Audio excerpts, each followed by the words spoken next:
This story is so insane that if it wasn't 2024, I probably wouldn't have believed it. But with everything that's happened up until this point in our lives, and we've seen the news going on, it's like the onion has come to real life, that literally any headline you see, you'll be like, yeah, okay, makes sense. What's going on, guys? Welcome to another episode of Smash JT, and today we're going to be talking about a dude from New Jersey who premeditatedly gets on a plane, goes and buys a hammer, and goes to attack someone because he doesn't like how he was playing against him in a video game.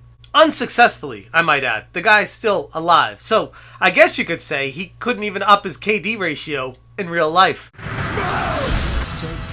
Hit that subscribe, give me a like, and check out smashjt.com for the full article. I will link this in the description below. A dude from New Jersey by the name of Edward Kang, or, if you want to listen to the sheriff's office, Edward Kang. The suspect was identified as 20-year-old Edward Kang.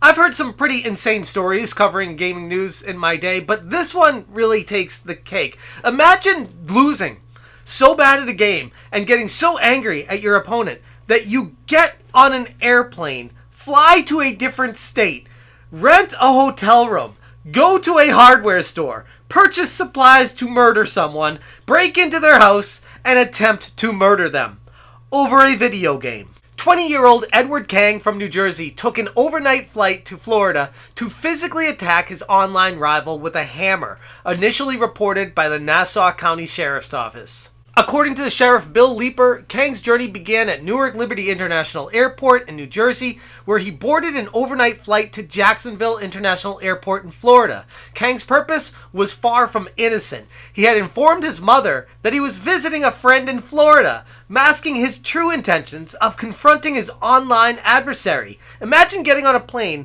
with the sole intent of traveling to inflict in real life pain to your online rival because you're just so angry at how they're bullying you on a video game, or you're losing so bad that you just want to get back at them in real life. This obviously goes without saying. It's not logical. It's insane. It's crazy person thinking. This is not how a rational human being operates.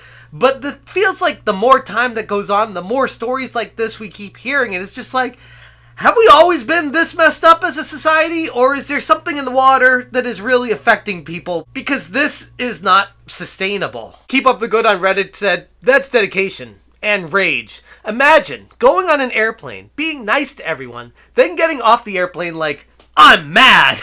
It's like, this is like in real life video game stuff. This is insane to me. Like, premeditatedly getting on an airplane and flying somewhere, thinking about this on the flight, like not having a rational thought stopping you. Like, you're fully pot committed at this point. You're on the airplane going there. Everything is pushing you to do it. And there's nothing in your brain being like, hey, maybe we should think about this after cooler minds have prevailed. We land the plane overnight. We thought about this. It was kind of crazy. Wow, what was I thinking? I should probably fly back to New Jersey and maybe get a psych evaluation because that's not normal. Nope. First, let me go murder this guy. Kang checked into the hotel in Florida at around 2 a.m. on Friday. The next day, he visited an Ace hardware store, purchasing this hammer and a flashlight, items that would later be used in the attack. In the early hours of Sunday morning, Kang allegedly broke into the victim's home in Fernandina Beach, Florida. Dressed in black and equipped with gloves and a mask, Kang snuck into the house, because it was unlocked, as it reportedly said here, and attacked his rival with a hammer. This is very concerning for a few things, obviously, but people always say, oh, these bullies online that never take it to in real life, you never have to worry about it, they're all talk. And then you hear a story like this, and it makes everyone pause and be like, well, there's always that one guy.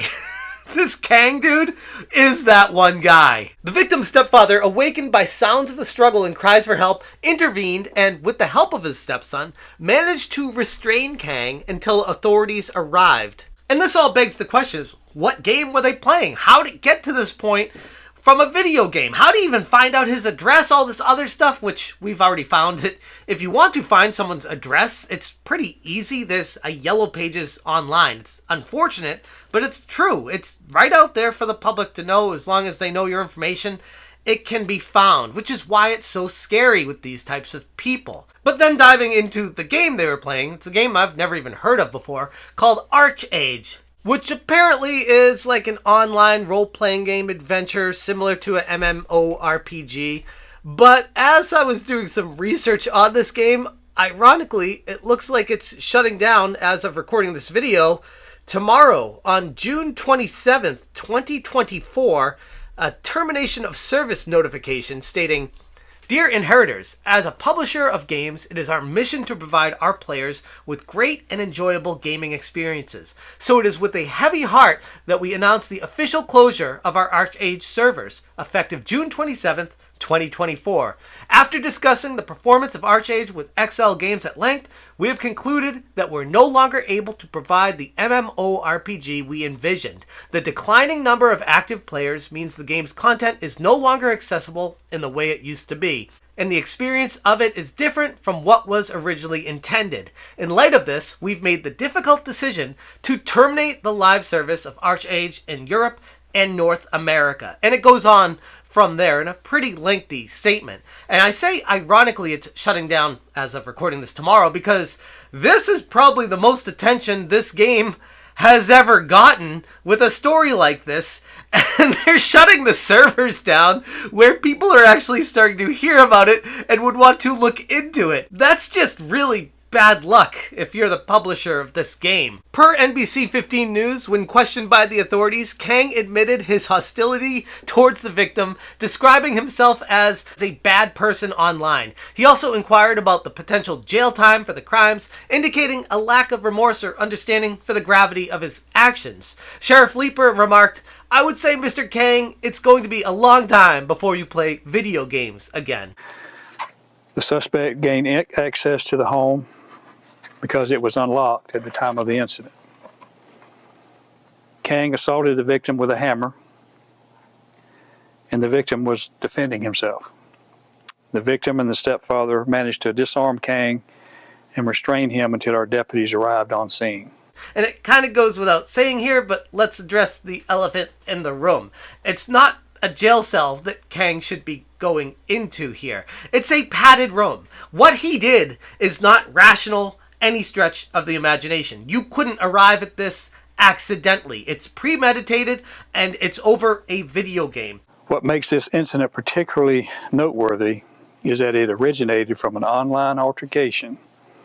The suspect flew from Newark, New Jersey to Florida, apparently to confront the victim in person. And there's no reason to ever take this kind of thing to real life. So yeah, he's going to jail for attempted murder, but I would question all of that and say probably a psych eval and a mental hospital, because this guy is a Looney Tune. At approximately 2 a.m. yesterday, our deputies responded to a call at a residence in Fernandina Beach regarding a physical altercation between two individuals.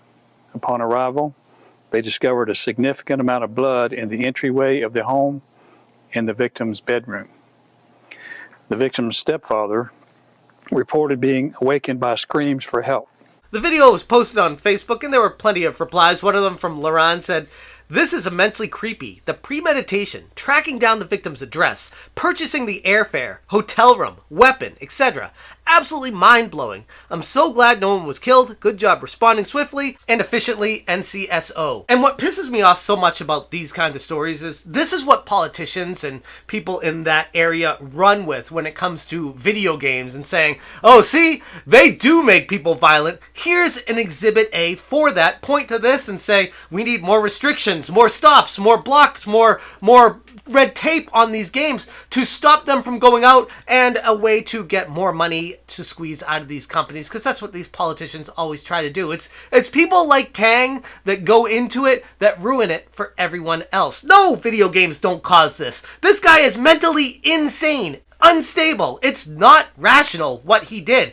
It's a one-off. And unfortunately, one-offs are used as examples instead of just saying, yeah, that's a crazy dude who needs a padded room. But anyways, I'm going to leave it there. If you guys want more information or links to all the references and screenshots that I referenced in this video, check out smashjt.com. I will link this article in the description below. If you enjoy what I'm doing here, hit that join button. Thank you so much for watching, and as always, you stay smashing. Smash,